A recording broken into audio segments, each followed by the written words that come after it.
Fleeing Fidel for the American Dream by Cesar Salvaggi. My mother, Odalis Antonia Raiba, was originally born Nixie Perdomo in Havana, Cuba on April 20th, 1966, although her name was changed 14 days later when the hospital said that it was too American, despite it being a name made up by my grandmother, which resulted in her name being changed to Odalis Antonia. Despite only living in Cuba when she was a small child, she does have some nice memories. For instance, late-night walks in the pitch black that were both scary and exciting, cooking with her family over the fire pit in the yard, and also enjoying the rain. As she put it, we would like the rain pouring off the roof of the house. We would just shower ourselves. It was so much fun.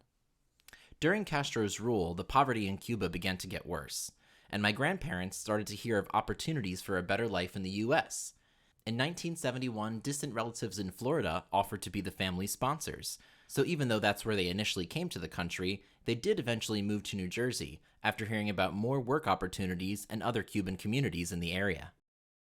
One of her earliest memories of arriving in the United States was receiving her very first toy, a doll whose hair had been shaved off, and while it doesn't sound like much, she absolutely adored it. Unfortunately, her younger years in school were full of a lot of racism, coming from both the teachers, students, and other parents. Specifically, kindergarten and the 4th grade were particularly difficult for her. I remember in kindergarten, my teacher, and the hatred she had in her face, looking at me in total disgust. Luckily, she had a much more typical middle and high school experience due to the diversity of the student body. Not only was she surrounded by other Hispanic students, but she was surrounded by Americans, Italian immigrants. It was a nice melting pot where she didn't feel so alone anymore. At the age of 18, she became pregnant with the first of her 4 children, and eventually moved to the Pocono Mountains to raise my sisters and me. In 1959, the Cuban Revolution resulted in Fidel Castro taking power, creating multiple conflicts with the U.S. government, the most prominent being the Bay of Pigs and the Cuban Missile Crisis. To address the amount of people from Cuba seeking asylum in the United States, President John F. Kennedy created the Cuban Refugee Program in February of 1961. The goal of this first-of-its-kind policy was to meet the needs of Cuban immigrants by providing them with all the necessary assistance. This assistance included, but was not limited to, transportation, education, and healthcare. Despite their differences, in 1965, Cuba and the United States signed a Memorandum of Understanding. Under this agreement, there were 2 daily flights coming from Cuba to Miami. These flights brought in over 340,000 new refugees who were fleeing Fidel Castro's rule. In 1966, Congress adopted the Cuban Adjustment Act.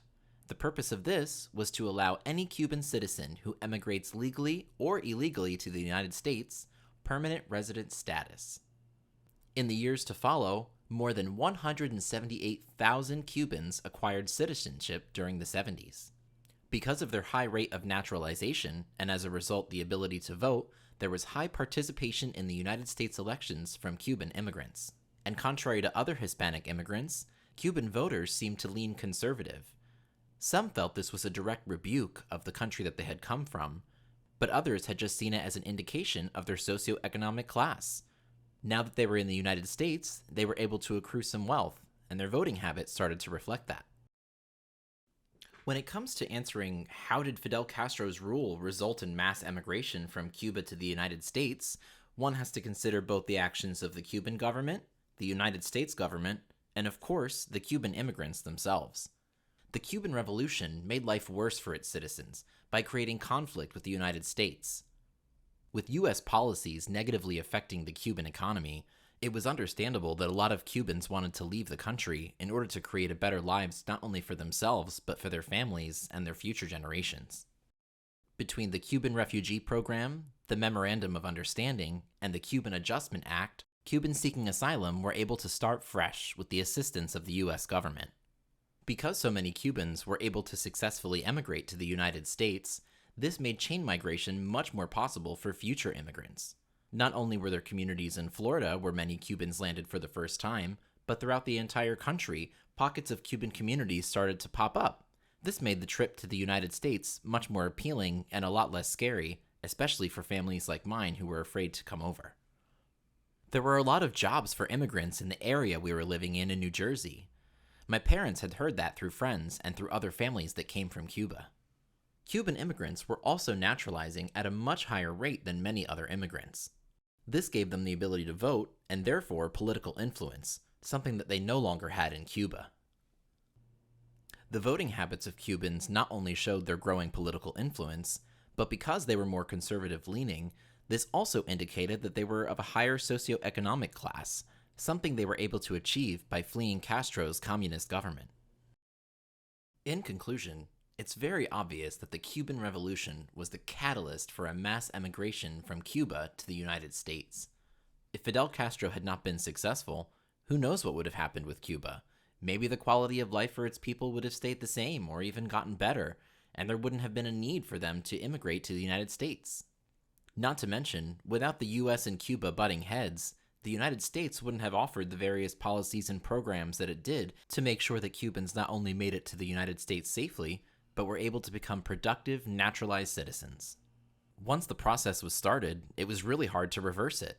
It was becoming easier and easier for Cubans to make it to the United States and provide a better life for themselves and their families. At the end of the day, my mother is really happy that her family decided to take the trip to come to the United States.